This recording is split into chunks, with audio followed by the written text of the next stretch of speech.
Olá, seja bem-vindo a mais um episódio do podcast 7 Job. É uma alegria estar com você. Você pode acessar aí a nossa plataforma 7numeraljob.com.br e ali na aba Desenvolva Seu Potencial e assistir os nossos vídeos, artigos e os nossos podcasts. Hoje eu converso com o pastor Iran Kalbermatter.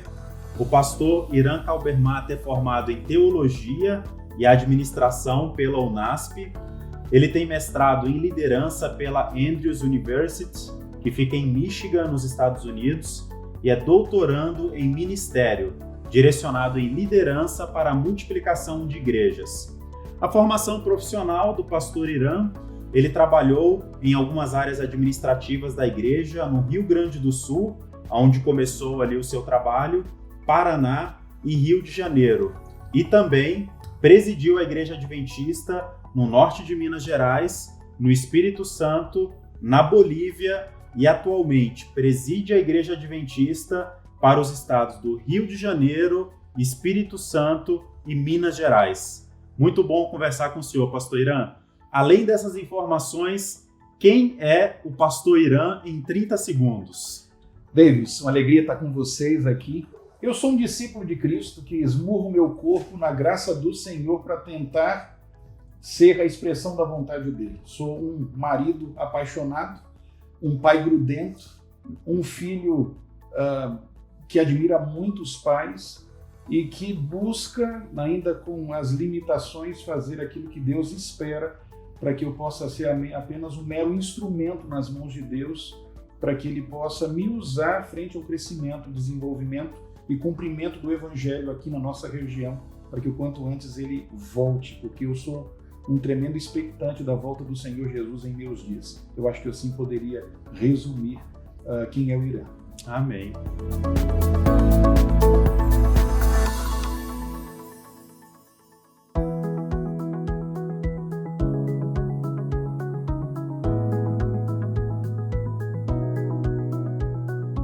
Nós estamos vivendo hoje num contexto complexo. Além de nós já vermos essas mudanças econômicas, nós vermos, por sermos adventistas, acreditarmos que estamos próximos da volta de Jesus, ainda fora essas questões existem vários outros problemas. Inclusive nós agora estamos enfrentando aí a pandemia do Covid-19 e estamos conversando hoje com o senhor aqui para termos aí a sua experiência na questão de gestão e planejamento estratégico. A nossa conversa hoje vai se pautar em cima desse assunto de gestão e planejamento estratégico.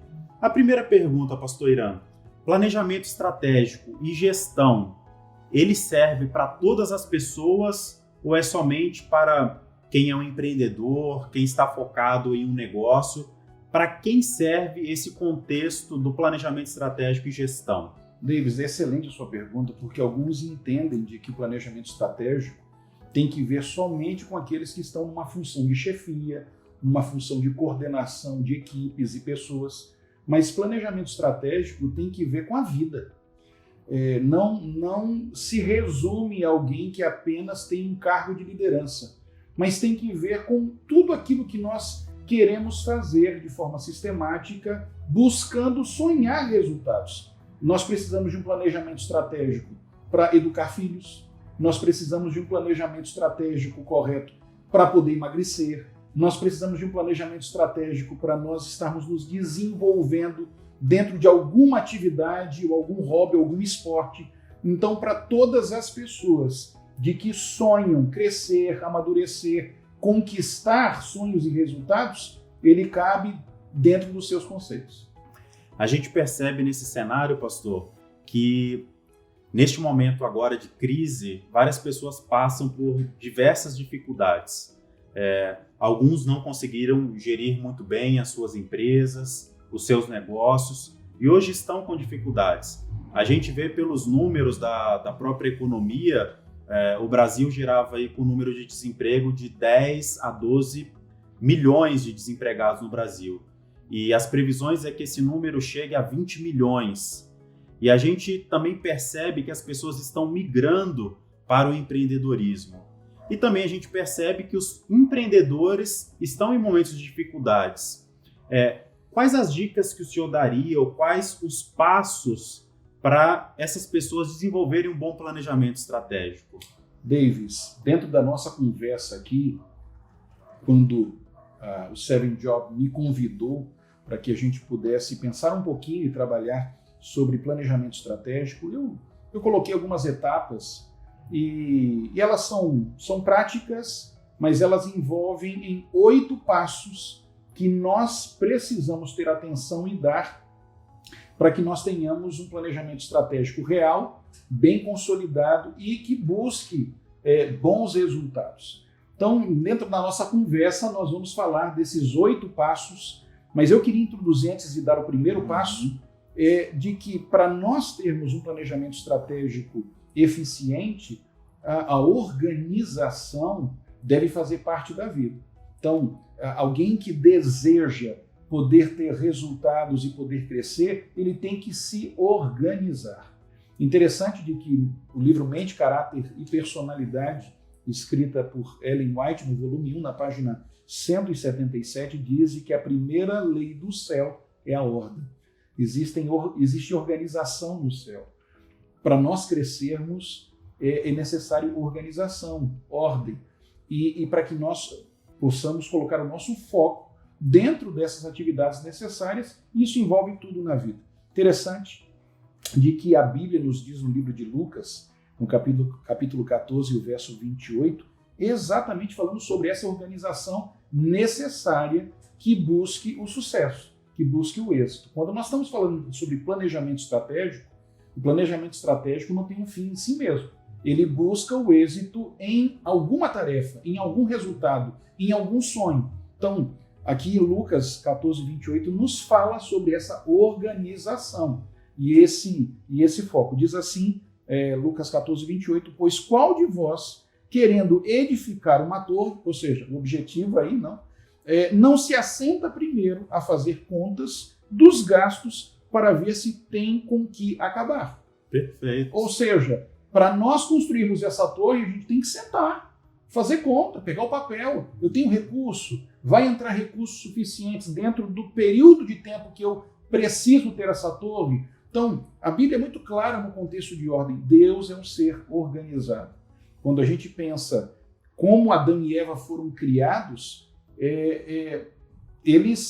Deus não criou Adão e Eva em primeiro lugar e depois criou todas as outras coisas. Assim como um pai e uma mãe, eles esperam seu primeiro bebê e eles montam o quarto, compram as roupas, compram o berço, ou seja, equipam tudo. E antes do neném nascer, está tudo prontinho, para que o neném venha com toda a estrutura adequada para ele. Isso é ordem, isso é organização, isso é estratégia, isso é um planejamento que é realizado. Deus também faz dessa forma. E nós temos muitos conceitos que nós podemos utilizar da maneira como Deus age frente a esses passos para buscar o êxito dentro de um planejamento estratégico que vai nos ajudar. O planejamento estratégico, ele é um meio, um script que nós realizamos para a gente poder obter êxito. E isso é muito importante. A gente percebe até no cotidiano da nossa cultura essa questão de fazer, e aí ao você fazer, você indo aprendendo, né? Mas a gente percebe biblicamente que é importante, então, nós pararmos, refletirmos ali antes de começarmos a executar alguma coisa. Muito interessante. É isso mesmo, Denis. Veja, o primeiro passo, eu introduzo aqui o primeiro passo, é sonhar. Qual é o teu grande sonho? O que você está sonhando nesse momento? O que é que está alcançando o seu coração e que é relevante, o que é prioritário para você nesse momento? Interessante que a Bíblia fala, eu vou separar apenas 2 versos, Deus respeita os nossos sonhos. E eu vou dizer mais, logicamente, existem bons sonhos e maus sonhos. Deus, logicamente, vai abençoar os bons sonhos, os bons planos que temos para a nossa vida, para a nossa família, para a nossa igreja, para o nosso empreendimento, enfim. Mas a Bíblia fala aqui em Salmos 37, 3 e 4, confia no Senhor e faça o bem, assim você habitará na terra e desfrutará a segurança. Deleite-se no Senhor e Ele atenderá aos desejos do seu coração. Mesmo nos sonhos, Deus tem que estar presente. em nossa vida, para que ele possa firmar, para que ele possa assinar, para que ele possa abençoar. E o capítulo 145 de Salmos, versos 18 e 19, diz assim: o Senhor está perto de todos os que o invocam, de todos os que o invocam em sinceridade. Ele realiza os desejos daqueles que o temem, ouve-os gritar por socorro e os salva. Ou seja, quando a Bíblia fala de sonhos, Deus, ele se coloca à disposição de estar envolvido em nossos sonhos. O primeiro passo é a gente sonhar e a gente entender: esse é um sonho de Deus para mim? Porque quando eu me deleito no Senhor e quando eu estou na presença dele, os meus sonhos, na verdade, eles mudam para os planos de Deus. Ou seja, ou melhor, os planos de Deus se convertem nos meus planos. Se eu sonho longe de Deus, eu tenho que tomar cuidado, porque às vezes podem não ser os planos de Deus. Então, nós devemos apresentar. Davi, ele teve êxito. A Bíblia diz de que lá em 1 Samuel 18,14, Davi lograva êxito em todos os seus empreendimentos, porque o Senhor era com ele. Então, a Bíblia diz em vários textos de que Davi consultou o Senhor, Davi consultou o Senhor, Davi consultou o Senhor. Era o segredo de Davi. Então, em primeiro lugar, o meu conselho é de que você consulte o Senhor dentro dos teus planos. Senhor, no meu coração está isso. É isso que o Senhor quer para mim? Esse é o plano de que o Senhor deseja para a minha vida? É importante sonhar, Davis, porque sonhar é não estar parado. Sonhos são combustíveis. Os combustíveis servem para poder mover algo. Combustíveis são força de vida. E eles contagiam a mais pessoas. Então, sonhar é saber muito bem aonde você está e aonde você quer chegar. Ou seja, eu estou aqui, mas eu gostaria de chegar até lá. 2 pontos, né? Você faz uma linha com 2 pontos e... Primeiro passo é esse. É você saber onde você está e aonde você quer alcançar. Vai existir um preço para isso. Agora, os sonhos, eles nos movem. Uma pessoa que deixa de sonhar, ela começa a morrer exatamente naquele instante. Aquele que está sonhando, ele está em movimento. Então, isso é vida. E vou dizer mais. Aquele que sonha, ele não pode ter medo de mudanças, porque os sonhos pedem isso. Se nós queremos pagar um preço para poder alcançar nossos sonhos, a gente vai ter que mudar alguns hábitos, a gente vai ter que mudar algumas prioridades. Aquele que sonha, ele não pode ter medo de correr algum risco. E eu sempre digo que sonhos são contagiantes. Por exemplo, Santos Dumont, ele sonhou sozinho em voar. E em 23 de outubro de 1906, ele fez aquele voo de 60 metros com 14 bis. Mas anos depois, em 1969, lá em 1906, Santos Dumont era o único, ou seja, tinha mais gente que trabalhava, mas ele sozinho, ele executou o seu plano de poder voar. 63 anos depois, tinha 10 mil pessoas envolvidas diretamente para fazer o homem voar até a Lua. Então, os sonhos, eles contagiam muita gente. Quando nós temos bons sonhos que vão gerar bons resultados e que são relevantes, eles acabam sendo não apenas, eles são inerentes à nossa vida, eles envolvem a todos que estão ao nosso redor. Eu diria que esse é o primeiro passo. Com relação a sonho, assim, pastor, é importante quando a gente tem algum sonho, além de apresentar a Deus, tornar esse sonho público, compartilhar com alguém, para isso despertar também um compromisso perante as outras pessoas, ou não? A pessoa pode ter só esse contato ali, ele com Deus, e começar a tocar o projeto.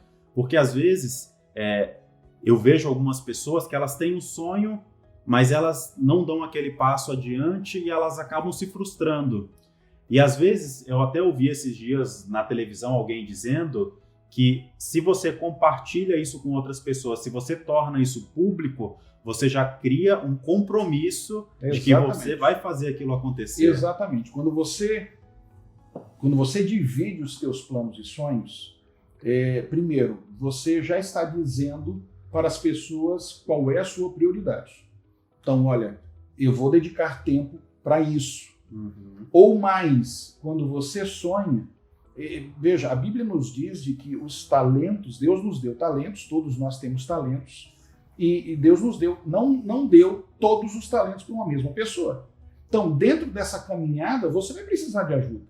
Os maiores sonhos, eles vão requerer um preço maior. E talvez sozinho é impossível conseguir. Então, por exemplo, uma família tem um sonho de poder tirar férias fora do país, viajar, conhecer lugares. Eles vão ter que pagar um preço de economia durante um ano. Esse sonho deve ser dividido com todos, deve ser relembrado, deve ser acompanhado. E quando a gente sonha sozinho, eu estou remando sozinho. Mas se eu divido o sonho com mais pessoas, eu tenho mais gente me apoiando, me ajudando, e com isso a minha caminhada se torna mais fácil, onde as pessoas sabem qual é a minha prioridade. Perfeito.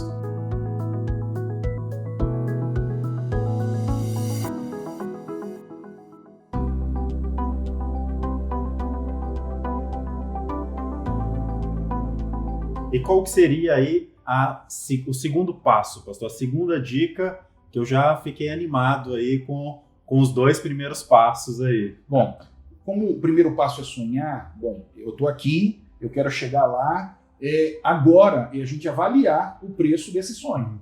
Tá? A gente, para que nós tenhamos êxito nesse processo, nessa caminhada, existe um dito que fala que a avaliação ela precede o planejamento. A gente não vai executar um planejamento estratégico sem antes parar para poder avaliar. O primeiro texto da Bíblia que eu falei fala sobre isso, essa avaliação, para ver se eu tenho recurso suficiente para construir a torre. Então, o segundo passo é uma avaliação e um estudo. Interessante de que Provérbios 15 e 22 me fala um pouquinho disso. Fala exatamente do conselho. Fala assim, aonde há conselho, os projetos saem vãos, mas com a multidão de conselheiros se confirmarão. Então, vê a ideia aqui. Aonde eu estou me aconselhando sozinho, eu posso ter dificuldades. Mas a partir do momento que eu vou, busco, escuto, recebo avaliações, eu escuto conselhos diferentes de um ponto para ver se eu posso chegar lá, esses projetos eles se tornam mais reais, eles se tornam mais suscetíveis. Seria a viabilidade do meu sonho, né? Exatamente. Ver se é possível. Porque alguns sonham realidades surreais. Sim. Ou seja, o preço é impossível de ser pago. Igual uma pessoa que está nos ouvindo aí, eu tenho vontade de montar uma empresa, mas ele nunca gerenciou nada, ele nunca começou vendendo uma coisa pequena e às vezes sonha uma coisa que quando a gente chega aqui nesse segundo passo, que é avaliação e estudo, a gente percebe que não é viável, né? Veja, papel aceita tudo deles. E a nossa mente também aceita tudo. Então, a gente sonhar aquilo que eu estou comentando. Perguntemos ao Senhor, Senhor, esse é o sonho? O Senhor quer isso para mim? Então, a gente apresenta. Então, não dá simplesmente sonhar e vamos embora. Não, vamos lá, agora vamos sentar para poder avaliar e descobrir qual é o preço. Tem gente que quando vai estudar, fazer essa prévia avaliação, descobre que o preço é tão alto que não está disposto a pagar. Sim. Ou não tem condições de pagar esse preço. Então, tem que mudar o sonho. Mas, nesse processo de avaliação e prévio estudo, por que existe isso? Para poder ver viabilidades, para avaliar se o sonho é real ou se ele é surreal, para avaliar as condições e o preço que será pago. E com isso ele se aconselha, ele pega a coleta de dados, ele avalia, ele vê o tempo que ele vai conseguir dar para poder chegar. Ele ao fazer essa avaliação prévia, ele pode buscar pessoas que já tentaram e fizeram esse processo. E ele tem que agora colocar como um par com ele e ver outros processos, outras realidades, pessoas que já trilharam o caminho antes dele, para ver assim, eu consigo fazer isso? É possível, tenho tempo, tenho condições, tenho energia? Então tá bom. Já descobri o caminho das pedras aqui. Então essa avaliação, ele vai fazer uma avaliação financeira para ver se ele tem condição, ele tem que ver os parceiros dele, ver quem que vai apoiar esse projeto, e ele também tem que ver até a sua questão emocional, né? Porque às vezes ele não está apto ali para gerenciar pessoas, para conduzir um projeto. Tem uma parte da Bíblia que eu acho muito interessante, que para mim assim sempre vem na minha cabeça. Quando Deus diz para Moisés, o que você tem nas suas mãos? E aí Moisés diz, eu tenho um cajado. E isso sempre fica na minha cabeça porque quando a gente para sonhar e planejar, eu acho que uma das coisas que a gente tem que perceber, o que a gente tem nas nossas mãos naquele momento. Porque eu acho que é dali que Deus faz grandes coisas. Né? E Deus pode multiplicar o que nós temos em nossas mãos. texto que nós lemos lá em Salmos 37 diz: confia no Senhor. Logicamente, de que nós temos que pagar a nossa parte. E ao vermos outros pares, outras pessoas que já pagaram esse preço, a gente pode até ser mais eficiente, porque nesse processo erraram, eles tiveram que... Ou seja, gente que conseguiu êxito. E nesse processo de avaliar serve para tudo na vida. Ou seja, dentro da área econômica, dentro de uma mudança de hábitos, dentro daquilo que nós já conversamos. Então, parar, avaliar, estudar e ver as condições para que seja real para mim ou não, porque tem gente que tem limitação de tempo, tem gente que tem limitação de recursos, ou seja, nem tudo dá para nesse poder momento se encaixar. Que ele vai que fazer esse ajuste. Né? Exatamente. Bom, quando a gente faz esse estudo, Davis, sonha, agora a gente avalia a viabilidade e a gente descobre o preço que nós temos que pagar, agora é desenvolver os processos. Ou seja, o que eu vou fazer? Desenvolver as estratégias e os processos para que eu consiga alcançar o meu sonho. Então, eu gosto desse texto aqui, de 1 Pedro 1, 19 e 20, de que demonstra de que Deus tem seus planejamentos para as suas, ou seja, ele sonha, ele avalia, e ele também tem uma estratégia. Aqui diz o texto assim: mas pelo precioso sangue de Cristo, como de um cordeiro sem mancha e sem defeito, conhecido antes da criação do mundo, revelado nesses últimos tempos em favor de vocês. Então vamos lá.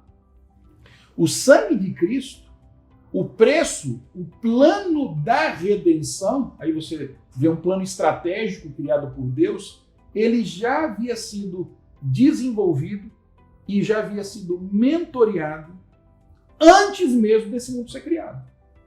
Por quê, Davis? Isso não é só apenas em nosso mundo.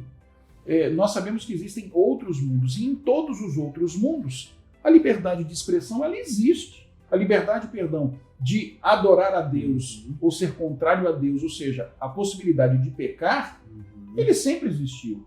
Eu digo, Deus sempre teve um plano redentivo, prévio.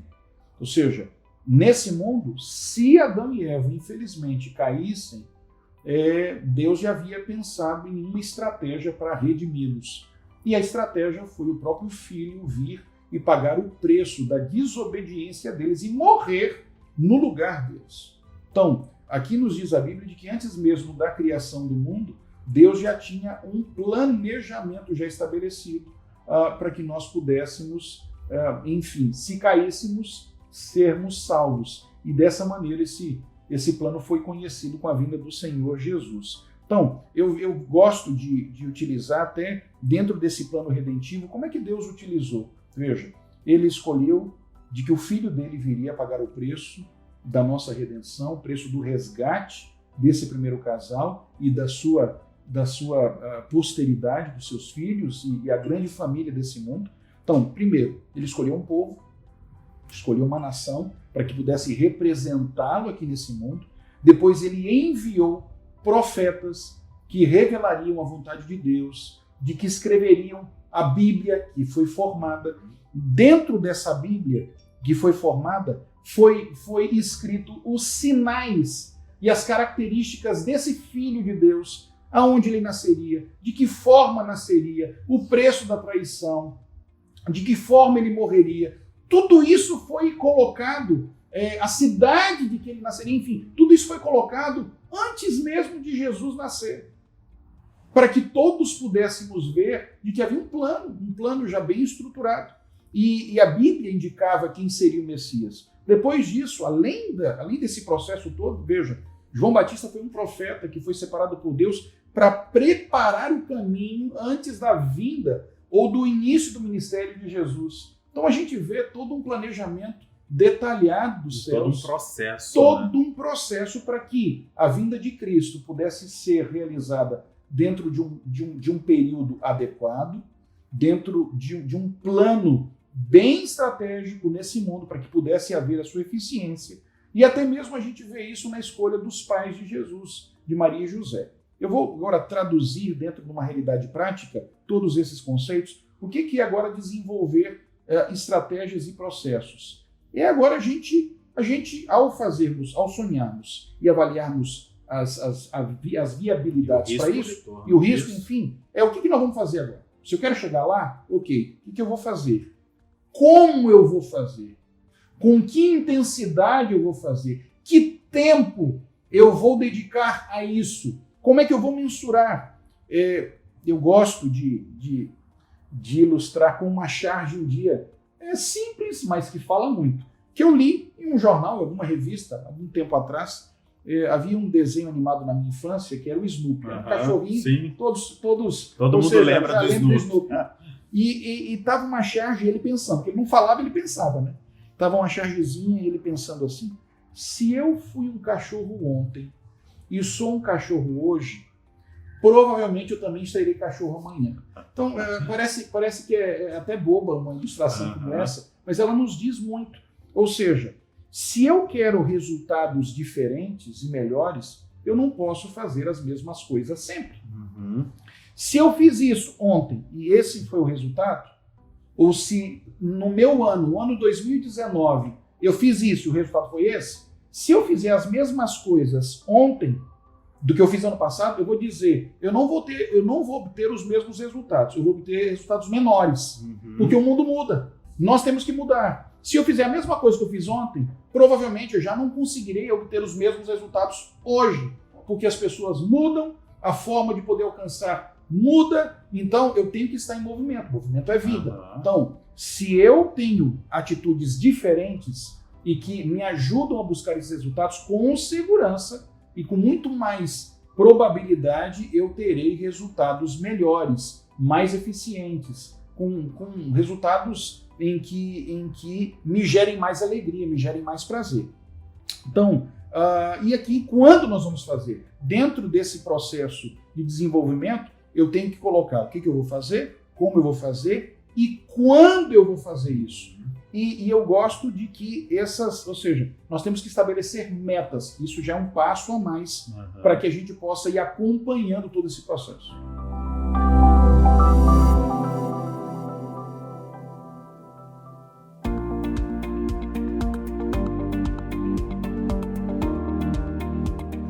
E aí, como que a pessoa pode fazer isso de maneira mais clara, pastor? Ela cria ali uma planilha no Excel e coloca, eu tenho que fazer tal coisa para tal dia. Como que a pessoa poderia fazer isso de maneira prática para facilitar a vida dela? Tem um livro que ele vai ilustrar comendo um elefante inteiro. Lógico, ninguém come elefante aqui, mas a gente pensa, a gente pode comer o elefante inteiro, desde que seja em pedacinhos. É por isso que a ilustração da escada, entendendo de que a base da escada é um primeiro passo e o topo da escada é o êxito, é o sonho, é o sucesso. Para a gente poder chegar lá em cima, é feito por partes. Ou seja, a gente tem que entender de que essa tal de sorte, eu tô querendo conhecê-la. Não existe sorte, existe um preço que é pago. Exatamente. Um preço de que é colocado para que a gente possa chegar a essa meta, esse sonho. E ela deve ser dividida. Então, por exemplo, num processo de emagrecer. Então, vamos lá. Eu quero emagrecer X quilos. Então, eu coloco um período de tempo. Quanto eu vou fazer de exercício por semana? O que eu vou diminuir de calorias? O que eu vou deixar de comer? Que rotina eu vou ter? Então, tudo isso eu estabeleço. E dentro de um período de prazo de tempo, ou seja, eu quero perder tanto até aqui, quero perder tanto até aqui, quero perder tanto até aqui. E eu vou utilizando isso como espelho, para poder ver se os passos que eu estou dando... E você vai medindo isso, né? Para ver se eu estou rumo ao êxito, ao sonho daquilo que eu estou planejando. Veja, a Bíblia, quando fala de metas, as metas estão casadas com o tempo. Então, com quando? Nesse processo. Eu gosto, a gente até comentou sobre isso no livro de Gálatas, capítulo 4, verso 4, diz assim, mas vindo a plenitude dos tempos, Deus enviou seu filho nascido de mulher, nascido debaixo da lei. Ou seja, havia um planejamento e havia havia um planejamento de tempo também. Então, quando estava na plenitude dos tempos, já estava planejado a vinda do Senhor Jesus ser naquele momento, porque havia sido preparado, estratégias haviam sido realizadas desde a formação de um povo, profetas, a Bíblia, enfim, e agora a coisa estava preparada para a vinda do Filho de Deus. Há um outro texto que diz assim: tudo tem o seu tempo determinado, e há tempo para todo propósito debaixo do céu, Eclesiastes 3:1. Então agora a gente vai dividir esse sonho, a gente vai construir esse sonho deles, o quarto passo, que é estabelecimento de metas em etapas. A gente vai dividir esse sonho agora. Então a gente tem que ter metas de curto prazo e as metas de longo prazo, para a gente poder, veja, quando a gente vai ganhando um campeonato, é ganho em pontos. O campeonato de futebol, o time vai ter que ganhar várias partidas para formar pontos. Assim é num campeonato mundial de corrida. Não se ganha uma corrida só, ou seja, à medida de que vai tendo esses pontos, vai se construindo esse campeão. E esse processo ele é o mesmo para tudo na vida. Então é importante a pessoa ter esse planejamento também. Então vamos recapitular aqui, já que estamos na metade. Então, primeiro ponto, sonhar. Segundo ponto, avaliação e estudo ali do cenário para você ver a viabilidade. Terceiro ponto, o desenvolvimento das estratégias e dos processos. E agora falamos sobre o quarto ponto, que é as metas, o quando fazer em cada tempo aí esse planejamento de curto e longo prazo. Estabelecer as metas, né? Estabelecer que período, ou seja, até quando chegar essa data, eu vou estar onde?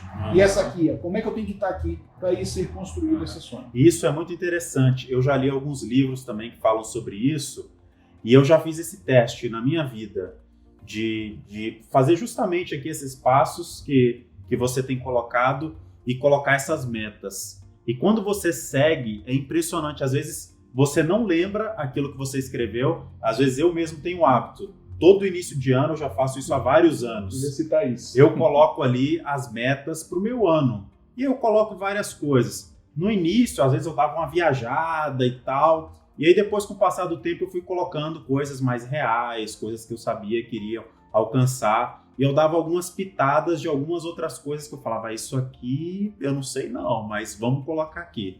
E eu ia fazendo. E era tão interessante quando chegava naquele período onde eu tinha de olhar para trás e ver aquilo que eu planejei, era perfeito a execução e eu ter alcançado aquelas metas. Então isso já aconteceu comigo várias vezes. Gera muita alegria, gera gozo. É impressionante. E isso assim é verdade, porque já aconteceu comigo e eu olho para trás assim, eu fico super feliz. Porque quando você coloca realmente essas metas e quando você vai em direção a elas, mesmo às vezes eu lembro alguns momentos que eu não revia elas assim sistematicamente. Mas quando eu olhava ali, lá pelo final do ano, que eu olhava para trás, eu falava, puxa, realmente eu consegui alcançar tudo aquilo. Então realmente funciona. E qual que seria a quinta meta, pastor? Veja, o quinto passo dentro do processo de um planejamento estratégico é executar agora aquilo que foi planejado. Eu ia citar, você acabou citando, ia citar exatamente dia 1º de janeiro. Dia 1º de janeiro eu tenho dito eu digo que é o Dia Internacional do Planejamento. Porque tem um monte de gente que faz sonhos, planos e metas, mas ao decorrer do ano, esses planos, sonhos, ou seja, as final pessoas de janeiro já não executam, ou seja, fazem planos. Mas deixa eu dizer uma coisa, veja, todo esse processo, sonhamos, avaliamos. Agora, depois de poder avaliar, fazer o estudo, a gente desenvolve agora as estratégias, o processo. A gente divide essa estratégia em metas. Agora, na hora que vai executar, tem gente que não está disposto a pagar o preço. Então, eu gosto de uma frase que diz assim, você tem que, para alcançar o êxito, ou você alcança melhor, você tem que sofrer, você tem que escolher. Sofrer com uma das dores. Dor você vai sentir. Sim. Quem sonha vai sentir um tipo de dor. Ou a dor da frustração, porque não se dispôs a pagar o preço, ou a dor da disciplina, de que é necessário perseverança, é necessário um preço, mas a alegria, a satisfação de você ter conquistado planos e projetos e ter pago um preço dentro desse processo é tremendo. Sim. Eu vou dar uma outra ilustração aqui, porque veja, para mim, planejar sem executar é que nem filme de comédia sem graça, é propaganda enganosa. Não dá, ou seja, você faz todo um trabalho e agora na hora que você vai executar, em que eu vou colocar em prática aquilo que eu sonhei e dediquei tempo, agora é necessário perseverança. Agora é necessário cumprir aquilo que eu estabeleci para poder alcançar até existem vários livros com relação à questão comportamental, justamente que eles chamam esse processo de autossabotagem, né? Você tem um sonho, você planeja e chega na hora de executar, você mede justamente isso que você falou. Frustração, né? Ou a questão do esforço, de você se esforçar para conseguir. E a hora que chega nessa encruzilhada, a maioria das pessoas ela vai para a frustração, porque é um caminho que é muito mais natural. Então, essa questão do processo de você se esforçar, persistir para conseguir, é um processo que tem que ser desenvolvido também, né? Porque ele não é natural em nós. Paulo falava, eu esmurro meu corpo à servidão. Ele tinha um alvo, ele tinha um propósito, ele tinha uma carreira para ser perseguido. E esse exemplo nós devemos levar na vida. A gente está falando de frustração e o preço do êxito.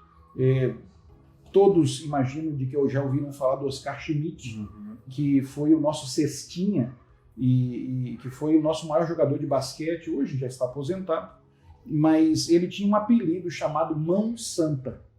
E quando chamavam ele, me lembro, nas entrevistas de Mão Santa, ele não reagia muito bem, não. Ele não gostava, ele dizia o seguinte, vem cá, pera um pouquinho, aqui não tem nada de mão santa, aqui tem mão treinada. Porque ele dizia o seguinte, veja, minha mão não tem nada de santa. Eu sei o preço que eu pago quando todo mundo vai embora para casa depois do treino e a quantidade de arremessos que eu faço, as centenas de arremessos que eu faço todos os dias para ter minha mão treinada, capacitada, para ter ela burilada, para na hora do jogo eu ter eficiência naquilo que eu estou fazendo. Então isso demonstra de que para que a gente tenha êxito tem que pagar um preço. E esse preço é da disciplina. Deus espera que sejamos disciplinados para nós alcançarmos aí o êxito. Agora, o que nós podemos realizar, veja, a gente tem que sistematizar algumas tarefas. Construir dentro desse processo de execução uma realidade que nos ajude. Eu vou falar principalmente para quem tem empreendimentos e que quer alcançar, quer melhorar resultados. Então, se tudo depende do chefe, ou dentro de um plano de uma casa, se tudo depende de você, eu vou falar, por exemplo, dentro de um sonho em tirar férias fora de um país. Se a economia da luz, a economia da água, tudo vai depender do chefe da família e tendo que fiscalizar tudo, então a coisa não está bem sistematizada. Então a gente utiliza os sistemas ao nosso favor, para que isso tudo contribua para o nosso objetivo. Então, eu vou dar um exemplo lá em casa. A questão da luz. Então, a turma já sabe. Meus meninos, eles são assim. Primeiro, para construir a mesada deles, eles têm que ler. Tem que ler. Então, eles sabem de que à medida de que eles vão lendo, a mesada é garantida. Se eles não leem ou não tiver essa disciplina, eles perdem. Se sai do quarto, a luz está acesa e eu pegar, vai diminuindo do valor da mesada. Então, eles se policiam nesse processo para deixar a coisa. Então, isso é sistema. Sim. É o sistema. Ó, eu vou botar aqui. Então, bom, criar sistemas que nos ajudem nesse processo. A chegar nos objetivos. Né? E focar o que é realmente crucial deles. O que acontece? Às vezes a gente tem tanta coisa, a gente faz um monte de coisa que me dá prazer. Tem muita gente que é focado só em fazer aquilo que gosta. Existe um estudo de que dentro das metas, principalmente para a gente poder, eu vou dizer de maneira geral, não adianta a gente colocar 20 metas para a vida. Você vai, porque é o seguinte, os estudos dizem que o ideal é ter 3 grandes metas. 3 grandes metas. Pode ser envolvendo a família, pode ser envolvendo uma vida financeira, pode ser dentro do próprio trabalho. Nós temos que colocar na vida espiritual 3 grandes metas. E nós devemos, a ideia é colocar nossa energia, nosso tempo, 80% dele em atividades e ações que de alguma maneira, vão impactar nessas metas. Porque tem muita gente que tem sonhos. Ok, eu tenho um sonho número 1, sonho número 2, sonho número 3. Mas o meu tempo, minha energia, a minha prioridade não está linkada a esses sonhos. Ou seja, eu gasto um monte de coisa e tempo e energia com ações que não acabam influenciando essas metas. Um exercício que você pode fazer. Veja, isso pode ser feito dentro de um empreendimento, isso pode ser feito dentro do lar. Coloque todas as atividades que vocês desenvolvem aí. Agora, olha todas essas atividades. Ok? No que eu tenho gastado meu tempo? Gasto meu tempo nisso, ok. Agora, olhe todas essas atividades e descubra quais são as atividades que você faz de alguma maneira impactam nessa meta, ou nesse sonho que você tem. Ou, o máximo é 3 sonhos, mais do que isso, assim, crucialmente importantes. E agora, o que a gente tem que fazer é multiplicar as ações, ou seja, eu estou fazendo isso, mas se eu fizesse isso também, ia me ajudar nesse resultado. E se eu fizesse isso também, ia me ajudar nesse resultado. E se eu deixasse de fazer isso que eu estou fazendo tanto, eu ia ter mais tempo para poder focar. Então é uma situação de escolhas. Dentro daquilo que nós escolhemos como metas crucialmente importantes, nós devemos disciplinar nossas ações. E o ideal é dedicar 80%, logicamente, de todas as minhas ações, 80% do meu tempo. Logicamente, estou falando de metas de trabalho. Tem que ver um escopo maior, e não 20%. Se eu multiplico as minhas ações em favor desses projetos e planos, com certeza eu vou chegar mais rapidamente e mais facilmente aos meus alvos. Então, é agora estabelecer essas metas cruciais e estabelecer as ações que vão me disciplinar para que eu possa, de alguma maneira, alcançar esses resultados. Tem muitas pessoas que elas sonham, mas na hora de executar elas não querem pagar o preço. Ela quer continuar ali na sua zona de conforto, assistindo sua TV todo dia ou tendo seu lazer, e ela não se predispõe a pagar esse preço, né? Então, esse tópico aqui, realmente a pessoa colocar isso no papel e definir o que eu preciso fazer, o que eu preciso limpar para alcançar o meu objetivo. É necessário o foco deles. Para que sonhos sejam alcançados, é necessário prioridade, é necessário priorizá-los. Logicamente, tudo deve estar dentro de um equilíbrio. Então, se eu estou falando de sonhos em que eu tenho um empreendimento, em que eu tenho uma equipe de trabalho, veja, a minha equipe ela tem que saber qual é o gol. Porque tem gente que às vezes joga muita bola, mas vive fazendo firula no meio de campo, passando a bola de lado, mas o jogo vale quando é feito o gol. Existe uma meta. Se o meu povo não sabe onde é o gol, então eu estou perdendo tempo. Exatamente. Então, eles têm que, minha equipe, se eu trabalho em um empreendimento, minha equipe, cada uma das minhas equipes que trabalham tem que saber o que eu espero delas. E quando é que elas estão fazendo o gol? Quando fazem isso. Quando você dedica tempo para fazer isso, vocês estão fazendo o gol. Então agora, o processo de executar é colocar prioridade ou seja, priorizar essas ações que vão me ajudar no processo de conquistar o meu plano, o sonho que eu tenho no meu coração.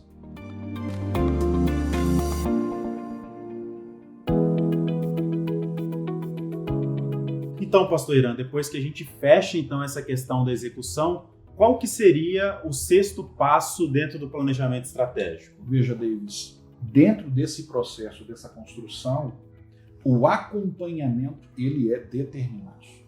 Você medir essas metas, elas devem ser estabelecidas por números. Além de a gente dividir, a gente tem que medir. De alguma maneira a gente precisa mensurar. Diz um ditado de que aquilo que não pode ser medido não pode ser melhorado. Então, se eu não tenho como medir, eu não tenho como melhorar. Minhas metas, elas têm que ter, de alguma maneira, alguma mensuração. Então, interessante de que no Salmo 90, verso 2, diz assim: ensina-nos a contar os nossos dias de tal maneira que alcancemos um coração sábio. Então, existem vários princípios que nós podemos aplicar. Dentro dessa construção, dessa jornada, a gente tem que saber contar, tem que saber medir, para a gente poder saber se eu estou indo rumo ao êxito ou se a minha caminhada ela não vai me gerar o êxito sonhado. Então, eu gosto de trabalhar no que diz sobre medidas históricas e medidas de direção. algumas medidas históricas, elas têm que ver com o meu passado. Então vamos lá, no processo de emagrecer. O fato de eu ter perdido 5 quilos não quer dizer de que eu vou perder outros 5 quilos. Interessante. As medidas históricas, elas têm que ver com o meu passado. Elas não me dão segurança em relação ao meu futuro. As medidas de direção, elas estão mais linkadas às ações que eu tenho. Então vamos lá, eu vou fazer essa conexão em perder peso, por exemplo. O que seria a medida de direção? Durante uma semana, se eu antes fazia apenas um exercício uma vez só por dia, isso é mensurável. Mas se eu coloco agora, não, eu vou fazer 5 vezes por semana caminhadas de 45 minutos. E eu semanalmente eu somo. Essa aqui a semana eu consegui fazer 4. Semana, lógico, não tem como. Então, se eu consigo somar esse processo, as medidas de direção. Então, veja, eu não tô apenas medindo se eu emagreci. Sim. Eu estou medindo o seguinte, a quantidade de vezes que eu estou fazendo exercício durante a semana. Isso é uma medida de direção. Vamos lá, para minha alimentação. Eu estou tendo uma alimentação mais simples, mais balanceada. Eu estou nesse processo, sabe, Deus? Estou nesse processo. Já várias vezes eu fui. Então tá mais fácil. Então tá muito fácil. Então eu tenho lá uma meta, estou seguindo a minha meta. Eu não posso deixar de comer também, porque aquele que deixa de comer e quando volta a comer, não. Então Sim. é um processo de reeducação. Então, e aí tem a ver até com o que a gente estava conversando, que seria uma questão de longo prazo. Lógico. Né? Você não pode pensar igual na questão histórica. Eu emagreci 5 naquela época em 15 dias, aí agora eu volto de novo e emagreço 5 mais em 15 e depois eu volto ao normal. Então, tem a ver com esse planejamento maior, né? Então, esse processo de você medir, ou seja, ter medidas, vamos lá. Eu sou um pastor, trabalho com pastores. Então, um alvo, um sonho, nós queremos levar ao batismo, levar à conversão, uma igreja, por exemplo, 10 pessoas. Ok. O fato de eu ter batizado 2 pessoas no mês de janeiro, ou mais 2 no mês de fevereiro, não me garante que eu vou batizar mais 6 pessoas durante o ano. São medidas históricas. Mas a quantidade de pessoas que estão estudando a Bíblia já te dá uma direção. Me mostra se eu estou no caminho certo. Perfeito. Então, é dentro desse conceito que eu quero trabalhar. Nós precisamos, para construirmos o êxito, termos um controle muito maior de medidas de direção das ações que eu estou realizando do que medidas que têm que ver com o meu passado, das medidas históricas. Então, é muito importante. E até eu diria, é muito importante ter um placarzinho aí. Você tem um placar. Se você tem um placar, para você poder acompanhar, você consegue, nessas medidas de direção, você consegue perceber se você está ganhando ou você está perdendo o jogo.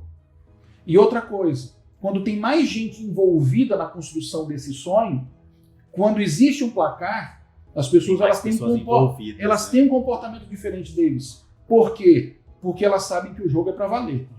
Então, se elas estão sendo mensuradas, se existe um acompanhamento de que é sistemático, todo mundo coloca suas energias, porque de alguma maneira ali está o espelho delas. Então, se você tem um empreendimento e você vai colocar metas crucialmente importantes para pessoas que precisam construir esse resultado junto com você, é importantíssimo esse placar que é coletivo. E a pessoa tem que olhar e saber, estamos ganhando o jogo ou estamos perdendo o jogo?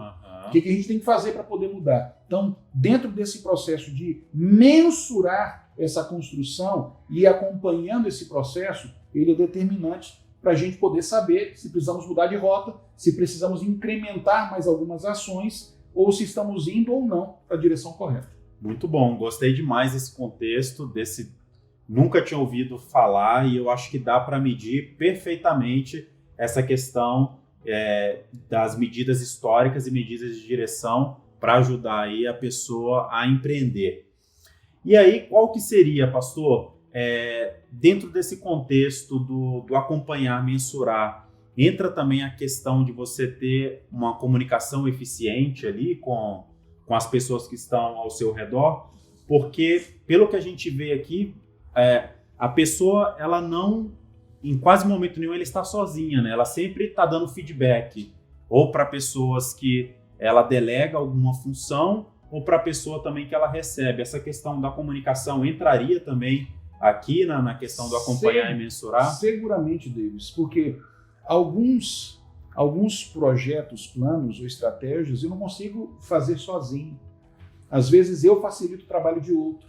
Se é construção, é que nem um time de futebol. Um time de futebol não é feito só de um atacante que vai chutar pro gol. Uhum. Ele precisa de alguém que defenda a equipe lá atrás. Ele precisa de bons ponteiros ou laterais que joguem a bola na área. Então, essa comunicação, esse abrir portas, esse facilitar a vida de um e de outro, quando nós construímos um sonho. Veja, o fato da gente dividir o nosso sonho, eu estou pedindo, vamos lá, talvez eu esteja falando para alguém que quer deixar de fumar.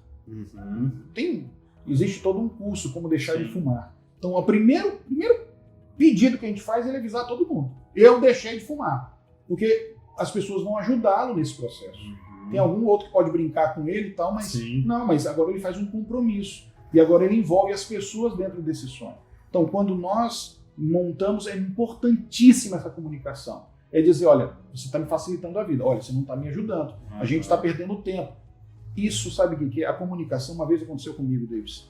Eu tinha um barquinho inflável e eu gosto, quando tem assim, botar um snorkel, mergulhar e tal. Eu me lembro de que um amigo meu, nós estávamos em uma saída de servidores, enfim, um recesso, e tínhamos uma ilha que eu fui remando para lá e tal. E a gente foi vendo os peixes e tudo. Na volta, o esforço, nós nos esforçamos 3 vezes mais para poder retornar. Parece que a coisa não ia. E eu estou pensando aqui, ele pensando lá, e alguém, ou seja, a gente estava se esforçando muito. E em um momento alguém rompeu o silêncio e disse assim, rapaz, esse retorno está bem difícil. Eu disse, eu estava percebendo isso, a gente vem muito mais rápido. Aí eu perguntei para ele, você está remando para onde? E era um hotel que nós estávamos, e ele tinha lá as docas, e tinha do outro lado estava o estacionamento. Eram 2 pontos que estavam muito claros. A gente percebeu de que um estava remando para um lado, o outro estava remando para o outro. Ou seja, muito mais difícil o processo para poder retornar. Sim. Quando a gente descobriu que nós estávamos puxando o barco para situações diferentes, a gente conversou, ou seja, faltou comunicação na volta. Na ida estava fácil, vamos para a ilha, acabou. Mas na volta era uma situação muito mais um campo de visão larga, muito maior, né? E aí estava muito mais difícil. Quando a gente se comunicou, ficou tudo muito mais fácil. Então a comunicação é determinante para isso. Perfeito.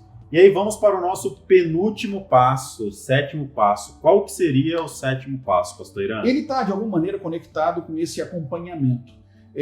Eu estou mais falando agora quando você alcança o êxito. Logicamente, se você fizer esses 6 primeiros passos, eu entendo de que você terá muito mais propensões para conquistar o êxito, o sonho, o sucesso. O 7º passo tem que ver com a avaliação agora desse sonho, a avaliação do processo. Quando você chega, alcancei meu objetivo, então eu tenho duas recomendações. Um é o 7º passo e o outro é o 8º. O 7º passo é agora você reavaliar o todo. Tá? É interessante. Quando a gente vai a Gênesis 1, eu gosto demais dessa ilustração.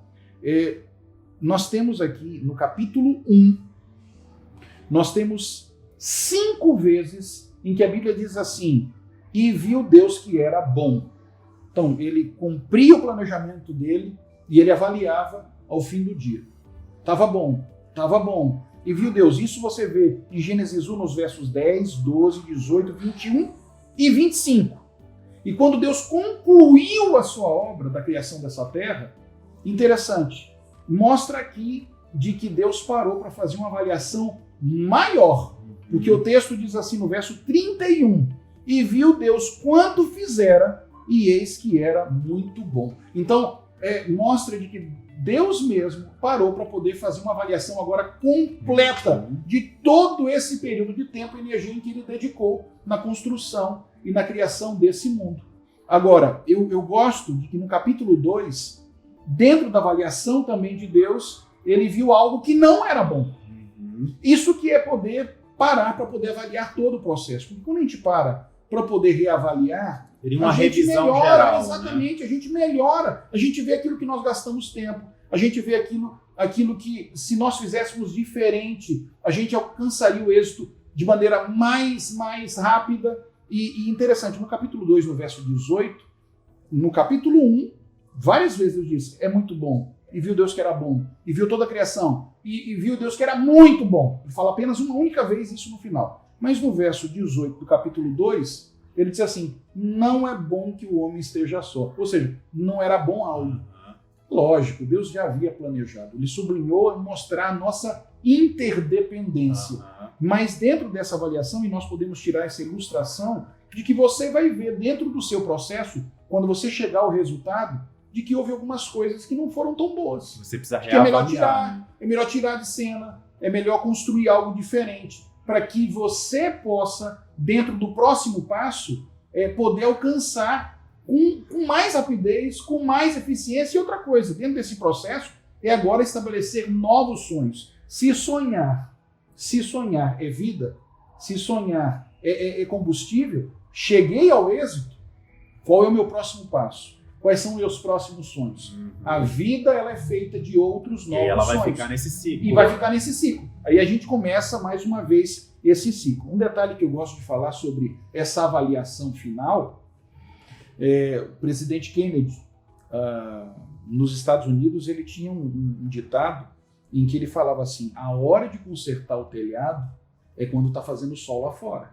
Então tem gente, às vezes, deles, de que quando chega ao sucesso, ele pensa assim, pronto, encontrei meu paraíso, encontrei minha passarga. E aí ele estaciona. Ele estaciona, ele não revê aquilo que fez, o método. Você lembra que eu te comentei que o mundo muda? Se ele fizer as mesmas coisas, ele não vai alcançar os mesmos resultados. Então, a hora de consertar o telhado é quando o sol está brilhando lá fora, porque vai chover.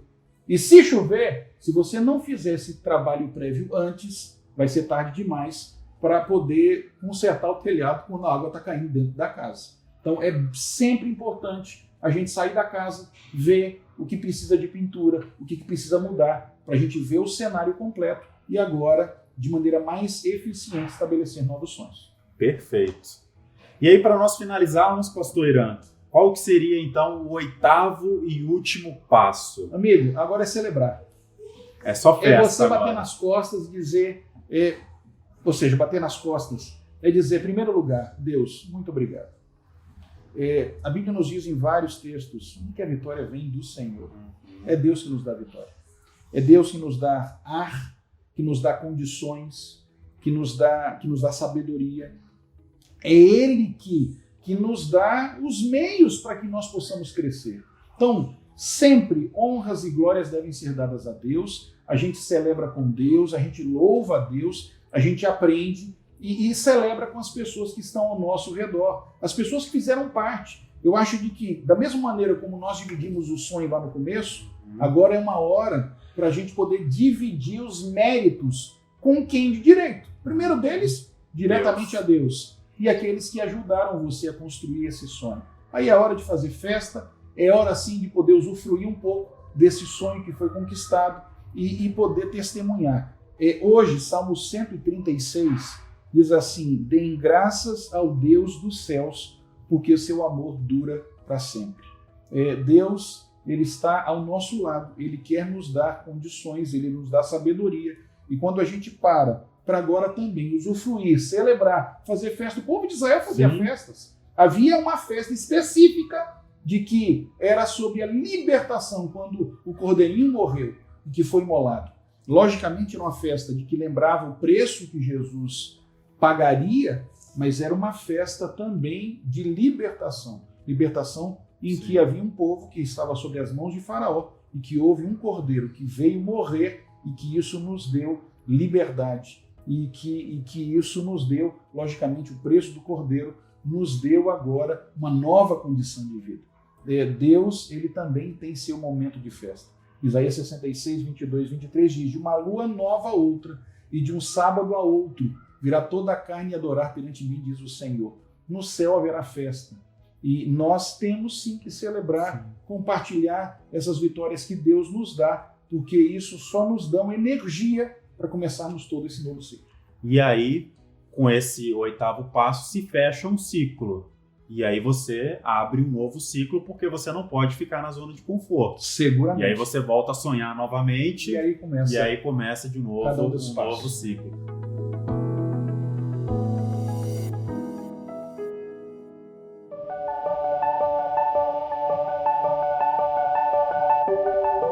para nós terminarmos aí, depois desse bate-papo maravilhoso que nós tivemos aqui, eu particularmente aprendi muito também. Isso aqui dá uma base realmente para a gente nortear e saber essa questão aí dos ciclos, começar um novo ciclo. Fala para mim, pastor, o senhor tem algum livro, algum conteúdo que o senhor poderia indicar para quem está nos ouvindo, para aprofundar um pouco mais no assunto ou para aprender um pouco mais sobre planejamento estratégico?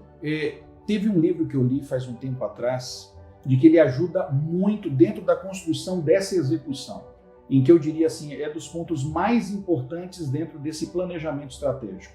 É o livro As 4 Disciplinas da Execução. O autor dele são alguns autores, Bill Moraes, Jim Hullin e Sean Covey. Eles trabalham todos esses processos, realidades que eu levei para a minha vida e que tenho aplicado, e vários desses conceitos em que eu dividi aqui das metas crucialmente importantes, medidas de direção, medidas históricas, enfim, o processo de execução, ele é determinante para que a gente possa obter êxito. Eu recomendo esse material, recomendo esse livro, é de fácil leitura, muito gostosa, e ele ensina a ter estratégias e colocar a prioridade, ou seja, aprender a priorizar e termos disciplina para a gente poder alcançar os resultados que a gente sonha. Que bom, pastor. Nós vamos disponibilizar aqui embaixo um link para você ver aí o nome do livro e os autores que o pastor Irã indicou. O nosso tempo já está acabando, tivemos aí um bate-papo super agradável e quero agradecer ao senhor, pastor Irã, por dedicar esse tempo aqui, passar esse conteúdo que vai ser muito importante para os empreendedores aí que participam da plataforma 7Job.